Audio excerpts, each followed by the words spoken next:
Eu não vim aqui com pretensão de dar uma aula de filosofia ou de psicologia, não tenho a pretensão de querer ensinar nada. Mas eu vim aqui para refletir, fazer um convite a uma reflexão, né? E eu quero contar 2 ou 3 histórias e a partir dessas histórias nós vamos discorrer, tá? Por exemplo, eu sou advogado. Numa ocasião, um colega meu me trouxe um assunto de um cliente, né? E que ele estaria diante de tal situação que ele teria que tomar uma decisão em 48 horas, né? E eu disse para esse meu colega, não, mas é muito óbvio, tem que dizer isso para ele se proteger. E o meu colega disse, mas se nós dissermos isso, ele não vai precisar de advogados e nós não vamos ganhar dinheiro. Aí eu disse assim, mas parei um pouquinho. Então, a tua mente funciona no sentido de ganhar dinheiro e não no sentido de fazer o que deve ser feito. Então, o que é que cada ser humano tem, né? E é sobre isso que eu quero falar com vocês, sobre esse livro do Freud, O Mal-Estar da Civilização. E aqui o Freud fala muito sobre a dor, o sentimento de perda, o sentimento da dor, aquilo que machuca a pessoa, né? E que muitas pessoas, para fugir da dor, se escondem, ficam no escuro e não querem conversar com as outras pessoas. E assim tentam cuidar da dor. Como um ermitão, ele se esconde em busca da felicidade, só que ele não encontra a felicidade. Mas o que acontece? Essa dor, a dor da saudade, a dor doída, a dor da perda, a dor da vontade de ir ao encontro da pessoa amada, a dor que a pessoa pensa, eu poderia voltar a ser feliz se eu tomasse determinada atitude. Mas aí o que acontece? O Freud explica. Nós, eu, você que está aí me assistindo, nós somos o ego. E nós estamos pressionados, de um lado pelo id e do outro lado pelo superego. E o que acontece? A pessoa que ela consegue refletir, ela enfrenta o id. E ela diz para o id, eu não vou sucumbir por causa do instinto. A dor não vai me vencer. A dor do id, a dor da saudade, a dor de voltar a ter aquela mesma emoção. Por que o Freud explica no livro O Mal-Estar da Civilização que o nosso ego deve enfrentar o id? Por quê? Porque Goethe diz que uma pessoa não dá conta de mais do que 10 dias de felicidade. Talvez um exagero. Mas vocês imaginem uma pessoa que sucumbiu ao id e vive 10 dias de felicidade. E depois ela é pressionada pelo superego. E aí vem a pressão sobre o caráter da pessoa. O racional te fazendo uma cobrança. E aí como que tu te sente? Tu te sente que tu foi frágil, que tu foi fraco, porque tu sucumbiu à emoção. Tu te deixou levar por aquilo que seria, entre aspas, o mais fácil.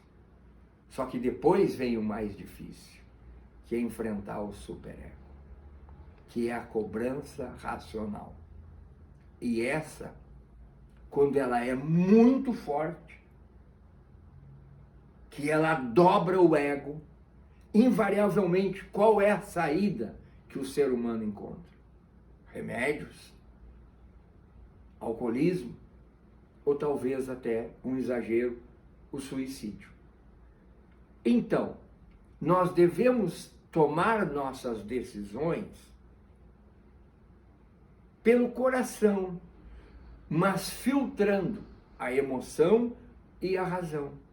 Um outro autor, não tão famoso que nem o Freud, evidentemente, mas escreveu um livro sobre o embate da emoção e da razão, e o que esse autor diz? Que invariavelmente, quando a pessoa toma uma decisão pela emoção, ela se arrepende. Ela pode, inclusive, ir à falência, tanto emocional como economicamente, como pode derrubar uma família, porque tomou decisões pela emoção. Então vocês percebam que mais uma vez é o ego que se deixou vencer pela emoção, não enfrentou a emoção e depois veio a cobrança da razão. Um livro muito poderoso é um livro do Voltaire chamado Cândido. Numa certa ocasião, um senhor me procurou me dando um presente, uma águia, que ele queria que eu colocasse no escritório. E ele começou a conversar comigo e eu percebi que ele estava se despedindo de mim. Porque em outra vez, outra pessoa veio se despedir de mim e eu não tive a capacidade de fazer a leitura correta e essa pessoa saiu de perto de mim e ela se suicidou. E esse homem, eu percebi que ele também estava vindo se despedindo de mim e da vida. E aí eu pedi para ele 2 dias, que ele demorasse 2 dias para se suicidar. E ele disse, como assim? Só estou pedindo 2 dias da tua vida. E eu dei para ele ler o livro O Cândido, do Voltaire. Todos os anos eu recebia flores da esposa desse homem. Porque graças a esse livro do Voltaire, O Cândido, ele não se suicidou. Porque ele compreendeu o que Voltaire termina dizendo no livro, se não existe o mundo perfeito, existe o melhor mundo possível e vamos cuidar do nosso jardim. Então, cada um de nós temos que ter uma percepção que as nossas decisões, elas devem ser tomadas invariavelmente pela razão, porque nós não daremos conta do superego. Porém, o ser humano também precisa ser libertado de um superego muito excessivo. Alguém que tirou todas as iniciativas dessa pessoa. Então também tem que haver um discernimento, uma compreensão, onde há um exagero do superego. Por exemplo, nós falamos, quando uma criança nasce, né, a importância da mãe, muito importante a mãe na presença dessa criança, né? E mais importante ainda se for um menino, né? E falamos muito na importância do pai na presença dessa criança. E também é muito importante. Mas a experiência e a leitura têm me mostrado que é muito importante a presença do avô materno na presença do menino. E por quê? Quem é que mais esse menino gosta? A mãe dele. E ele percebe quem é que mais a mãe gosta? O pai dela, que é o avô dele. Então, a importância do avô materno na presença do menino. Não que o avô paterno não seja importante, é importante. Mas é fundamental na estruturação do ser humano, do menino principalmente, da menina também, a figura do avô materno. Mas estou aqui para dizer para vocês todos que estão aí assistindo, né, que quando vocês forem tomar uma decisão, procurem tomar uma decisão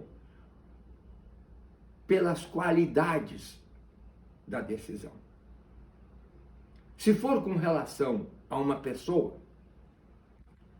pensem se vocês admiram essa pessoa, se vocês respeitam essa pessoa, se vocês querem essa pessoa ao lado da vida de vocês. Goethe escreveu um outro livro chamado Afetividades Eletivas. Então aprendam a hierarquizar aquilo que é importante com relação a afetividades. Mas, quando vocês tomarem uma decisão, tomem uma decisão baseado na admiração, se for com relação a uma pessoa. Baseado no respeito que vocês têm por essa pessoa. Se vocês tiverem admiração e respeito por essa pessoa, tomem a decisão e vão em direção a essa pessoa, porque, como diz Pascal, a vida é uma aposta. Qual é a aposta mais famosa no mundo? A aposta de Pascal.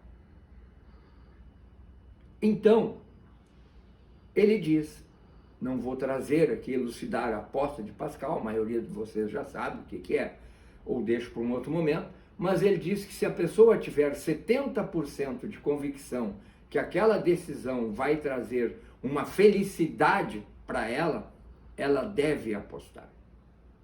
Então, admiração, respeito, se vocês tiverem isso, tomem essa decisão com relação a uma pessoa, a uma amizade, a confiança, a um negócio, a uma parceria, a uma sociedade. Qualquer tipo de relação que terão com uma pessoa, pense, eu admiro essa pessoa, eu tenho respeito por essa pessoa, eu quero estar ao lado dessa pessoa, me faz pessoa. Se a resposta for sim, então se libertem e não pense que vocês estão sendo submetidos ao id e fiquem preocupados que são fracos, frágeis.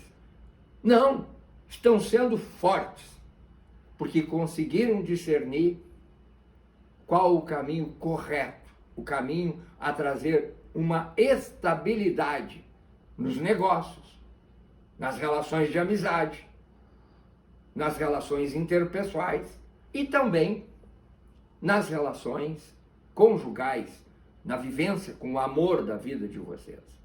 Tá? Então, eu quero que vocês reflitam sobre isso e cada um de vocês tomem as decisões que vão trazer felicidades duradouras e não momentâneas. E não esqueça, o caminho mais fácil é o caminho errado.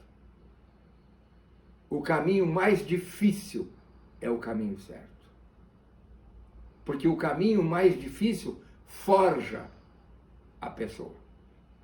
Mostra para ela a dureza para chegar lá. E o caminho fácil não conseguiu ter trajetória. Não conseguiu ensinar nada.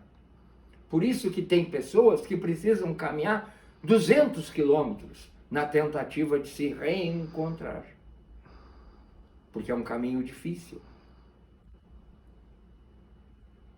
Então, é isso que eu quero deixar para vocês nesse momento.